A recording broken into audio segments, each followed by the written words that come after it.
చందు మీ అమ్మ ₹10 ఇచ్చింది సేమియాలకి. లేదు పప్పిస్తున్నారు తీయలేదు. చాయా మరి మీ అమ్మ? మా అమ్మ కూడా ఇవ్వలేదే. సిస్టర్ మరి మీ అమ్మ? ఇంతగా మమ్మల్ని అడుగుతున్నావు అంటే మీ అమ్మ ఇచ్చిందా? ఇచ్చింది. ఇచ్చిందా? ఇది చూపి. డబ్బులు కాదు, యూతలోటి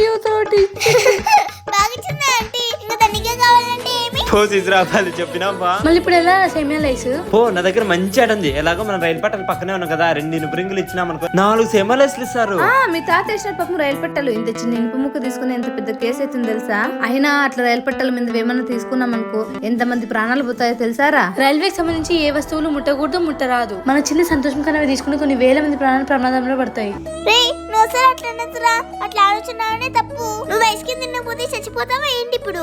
అబ్బా, ఎంత మంచి విషయం చెప్పినారు పా. రైల్వే సంబంధించిన ఏ వస్తువు ఎప్పుడు ఎవరు ముట్టుకోకూడదు, అంతే కదా పా? అంతే, పదండి.